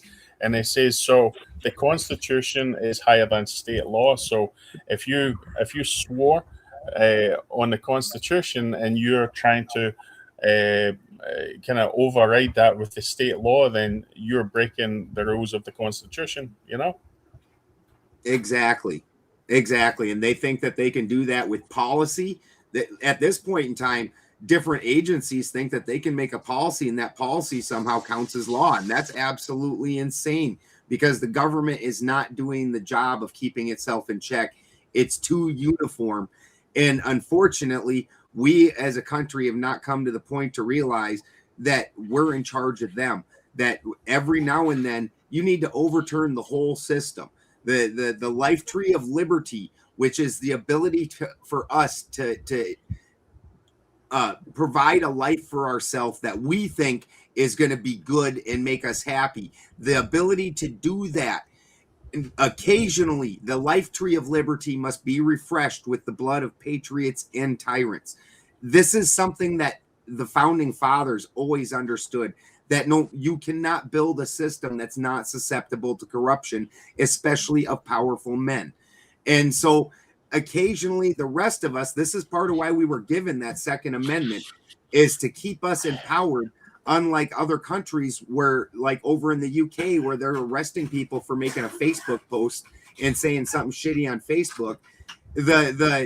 You cannot do that here because we are armed. You cannot.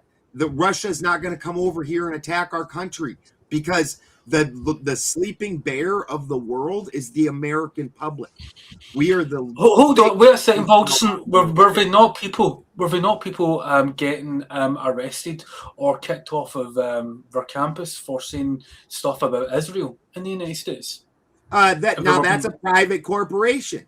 A campus is a private business. I support that. If you own a private business, I get to. Yeah. You can't come into my house and say whatever the fuck you want. See, the thing is, funny, right? Christy, guess what? You're getting a punch in the eye and showing off my property. But didn't the president? But didn't the president put pressure on those private corporations, saying that he wouldn't give them any more funding? So and this is what I was talking about with getting money from the government. They give you money. He said, I'm going to remove these grants that we give you. You like getting our money. You want to do what we want you to, don't you? They didn't get forced off a private corporation accepted a bribe from the government to kick these people out for saying things the government doesn't like. All that is legal.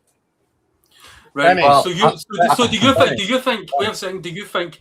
So your position is you wouldn't like government funding like Harvard or any of these private institutions because that puts them in a position where they can be controlled by the government. Yes. Right.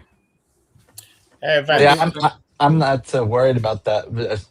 I would say this, which is that, the weird thing about America is that we live under like a dictatorship and about most of our lives. Most of our jobs we're under like a dictator who's in charge, unless you work by yourself, which not many people actually do. A very tiny sliver of the population. Otherwise, your employer can basically tells you to do everything, and you're in 8 hours a day. Most people have no say over their lives, really.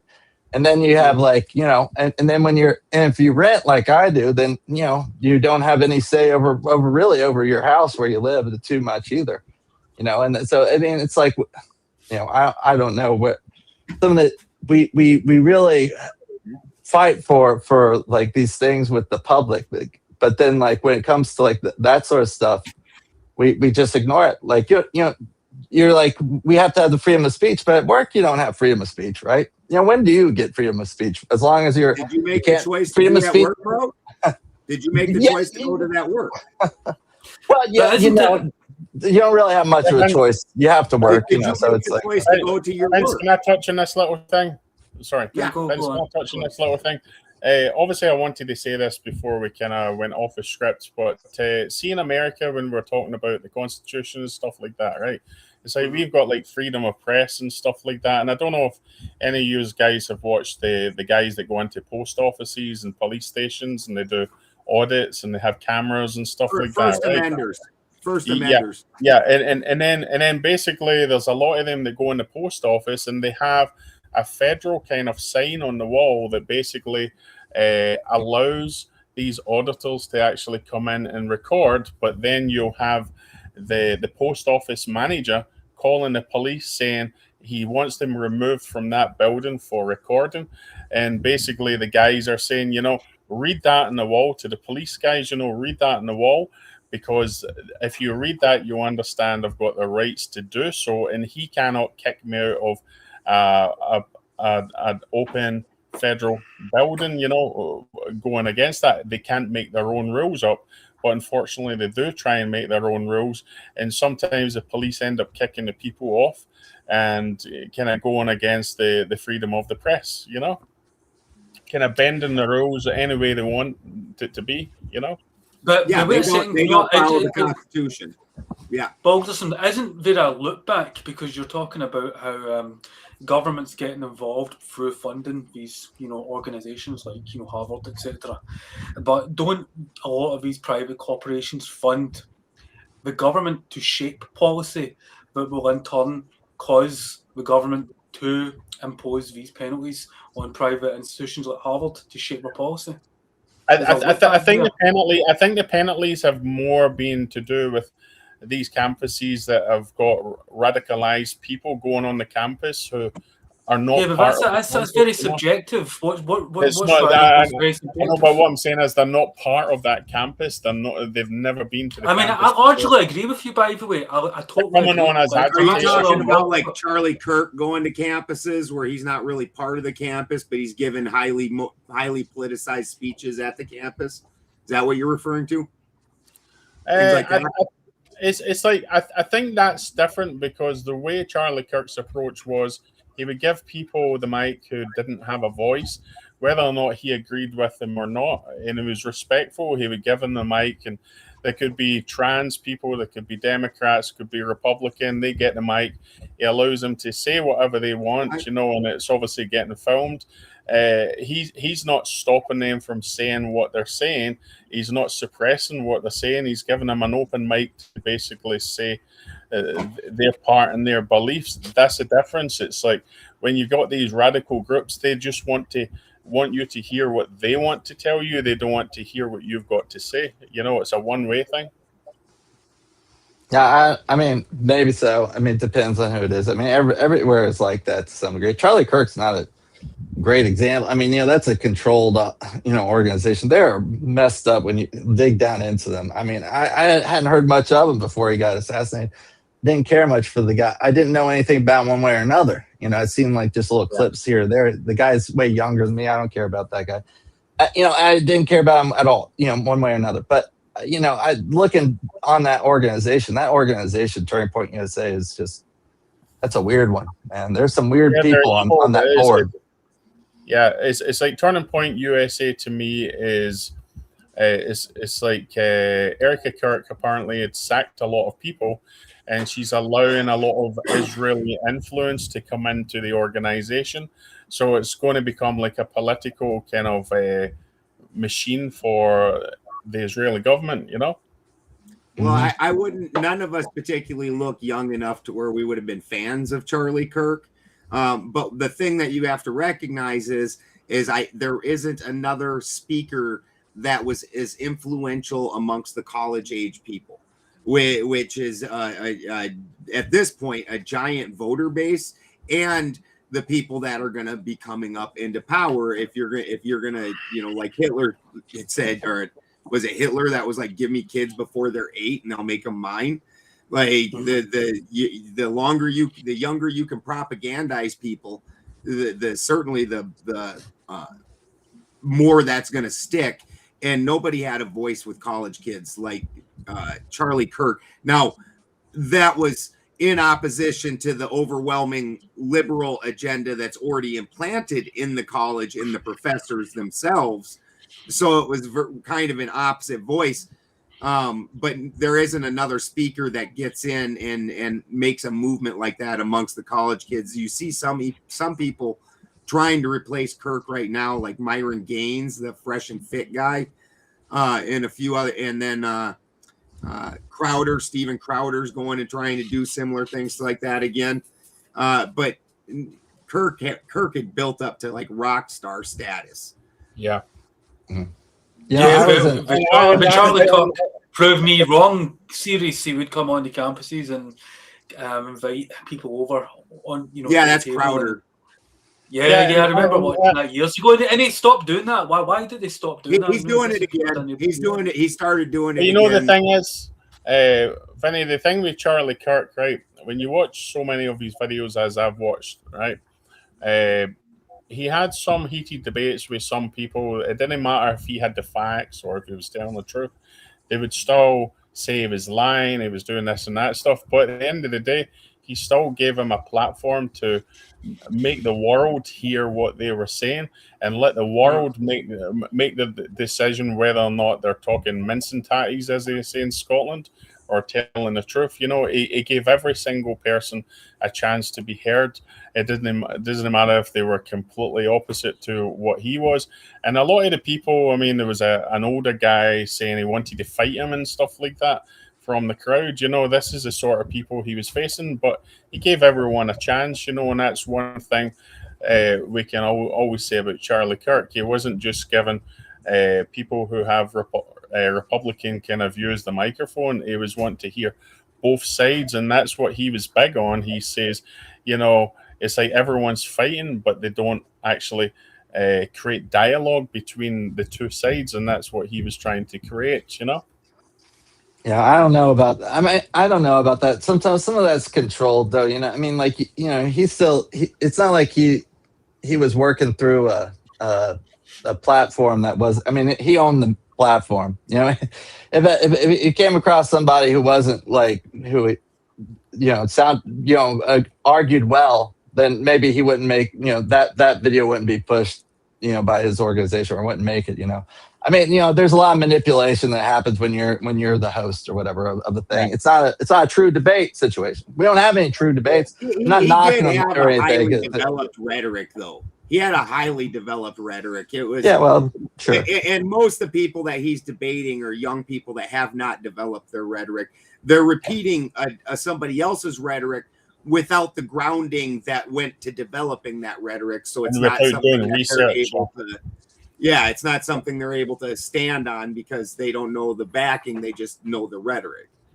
There was a good episode. There was a good episode on South Park where Eric Cartman is portrayed as the Charlie Kirk character, and he's going online debating with all the, the college girls and shit. Do you remember that one, Bolson? You were laughing there. I take it you've seen that one. Actually, no, I'm laughing at the concept. I've never seen it. No, Charlie Kirk. It's a good one. Sorry. Charlie Kirk actually had responded to that, and he says he thought it was funny. He actually liked it.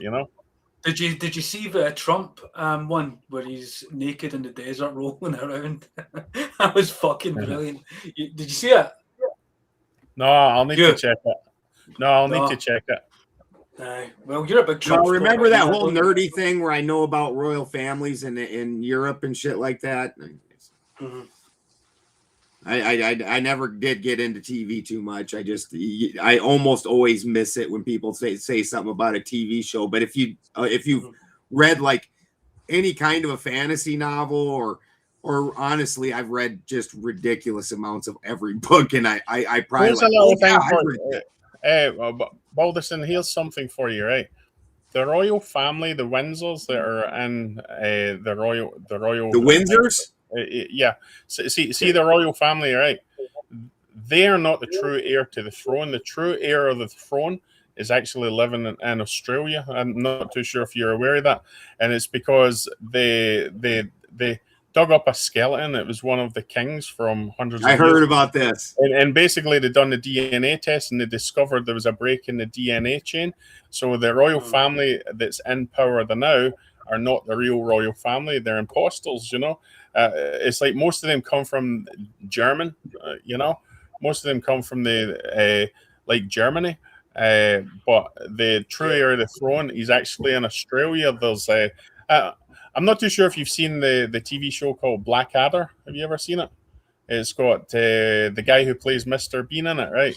It's the guy who plays... Come on, the guy just told you he doesn't watch a lot of TV. Yeah. He's going to see Blackadder. That's such a obscure show. Yeah, but it was a long time ago. But the guy who played Baldrick, he's like an archaeologist now.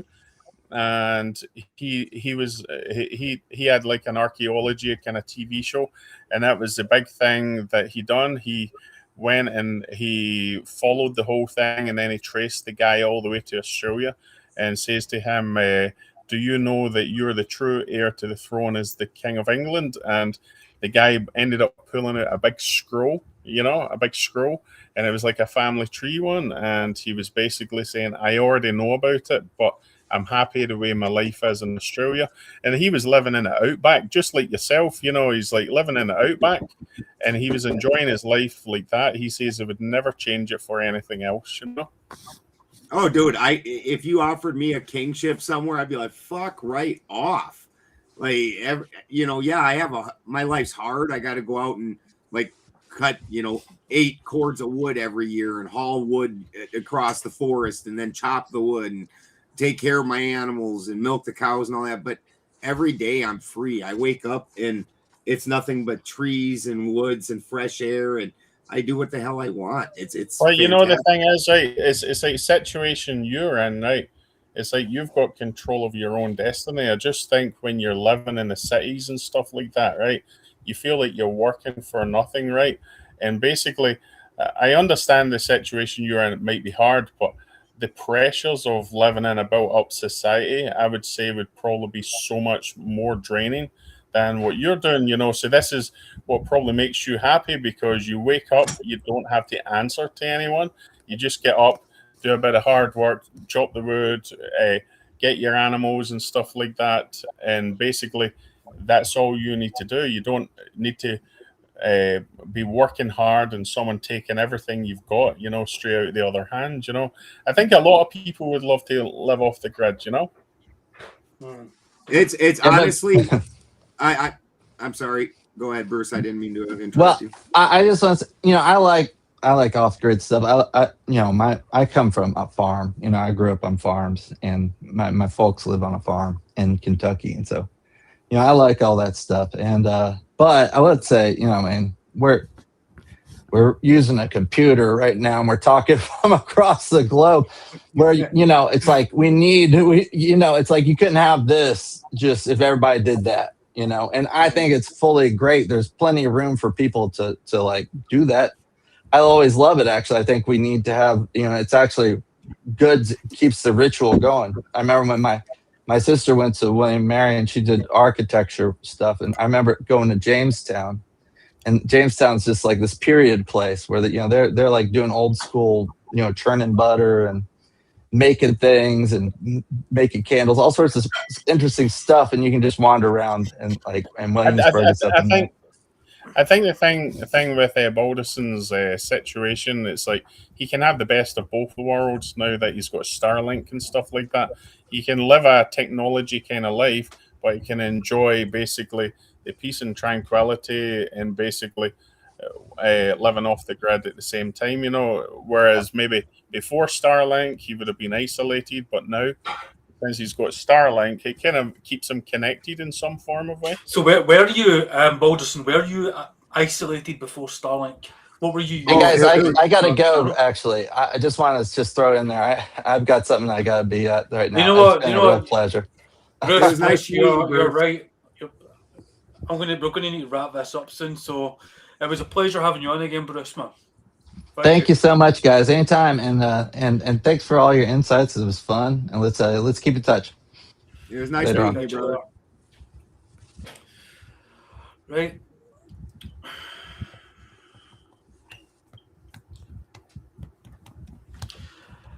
I don't know what you guys want to do, if you want to wrap this one up, because we've kind of navigated all over the place here. Yeah, we went on for 2 hours, you know. That's a long time.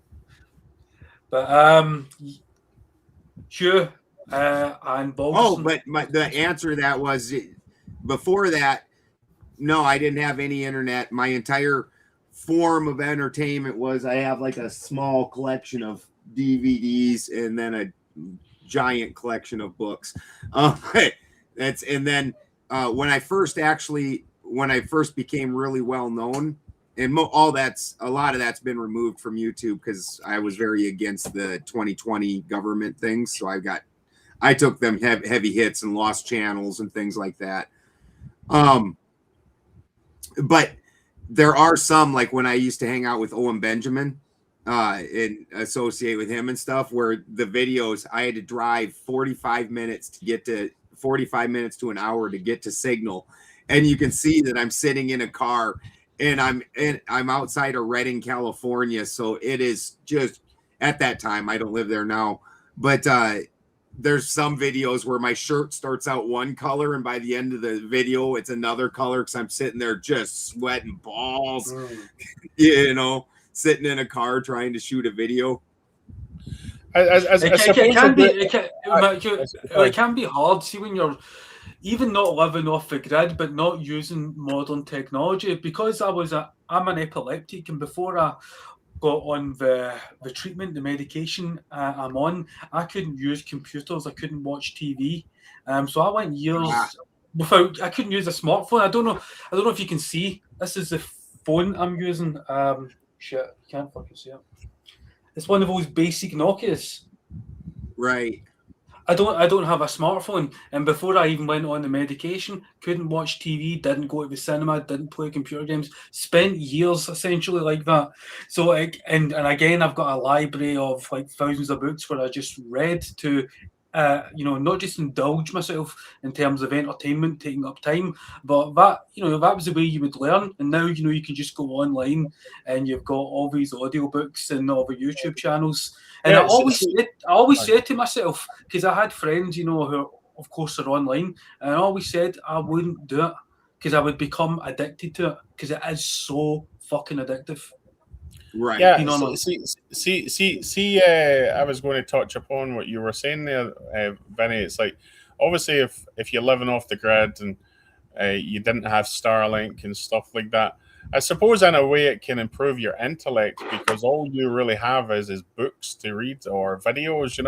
So pretty much, there's so many distractions. There's so many people that don't read anymore, because they're always on Facebook and social media. Whereas if you don't have any of that, you're sticking your head into that book and you're reading cover to cover. I mean, this is how Elon Musk became what he became.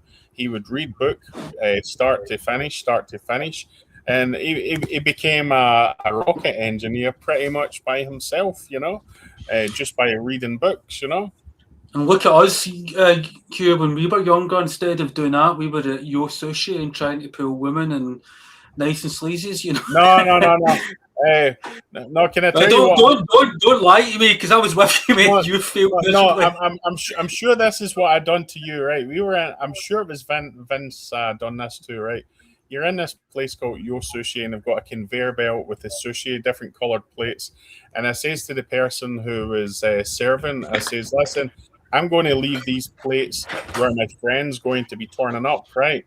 And basically each different color was a different price of plate, right? So I says, right, I'm going to set these plates next to him. And at the very end, I want you to count up all the plates he's eaten and all my plates I had before he got here up, And next thing you know, they tallied up all the colored plates he had and all my colored plates. And he was like, hang on a minute, I didn't eat all that. And it took a few minutes of him panicking before we said, we were joking, the plates were mine, Yeah, that was a long time ago. Aye. Yeah. Good times. But yeah. It was nice meeting you, gentlemen. It was an excellent conversation. Not real contentious, but it was excellent. Yeah, and I'll probably see you sometime if you're on that Raging Tomato, Balderson, because the next time it's on, what the fuck? I'm gonna... Oh, remember, you listen, since you're away in the country, right, listen to this. Remember, you've got the alignment of the planets tonight. Did you know about that? Yeah. So if you decide at some point tonight you're going to see all the planets clear, all lined up, and you'll have the best view out there. And unfortunately, I won't. I normally would, living in the country, but I live in the deep forest, and I live actually right next to the Avenue of Giants. So it's literally the world's biggest trees, and so like I get so very little sky. I actually never got to. I tried using a telescope, and the damn thing can't even align itself because it doesn't have enough view of the sky to align itself. Do you get a lot of brown bears up there? A lot of what? Bears? Brown bears? Yeah. Yeah, lots of bears. Wow. Are you for real when you say it's got the world's largest trees? Is it the world's highest trees? Aye. Yeah, I'm for real. Yeah, I live right next to the Avenue of Giants. It's the redwood forest. Is that near the sequoia or whatever you call it? Yeah, the giant sequoia trees. Yeah, they're like the normal ones are 300 feet tall. Yeah, some of these, Vinny, are as wide as a British house. They're there's gigantic. There's one that's about 20 minutes from us. It's called the grandfather tree, and I believe that tree is 28 feet across, just across. Who's got the dog in the background? Is that you, Hugh, or Balderson? Oh, maybe that's probably me. Right, do you know what? I'm going to wrap this thing up because we're just going on and on and on and on. Yeah. Right, anyway, guys, it's been great having you on. And Balderson, first time, thank you. Hugh, again. Thanks for having me.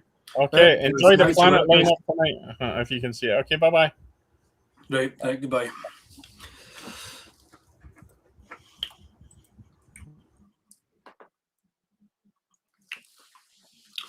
And that was one of the longest chats I've had on the show, and again with a new guest there, Balderson. So that was quite cool. And if you liked, don't forget to smash the like button, subscribe, follow, or you can be really generous and donate at Caledonian Elixir /buy me a coffee. And people, it's a crazy world out there. It's a really crazy world out there, and there's a lot of people causing that chaos. So just everybody be cool, and you be cool.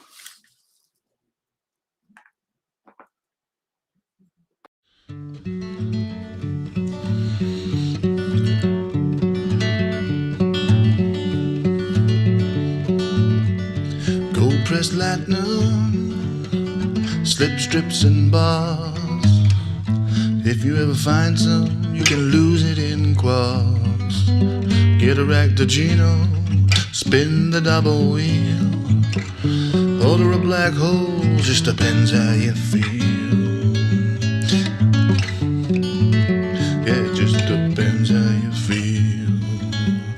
Gold press platinum, you know it's a gas. Morn vomits it up into a tiny little glass. Liquid platinum, more you amass. Better than bronze, cobalt, silver, nickel or brass. Silver, nickel or brass.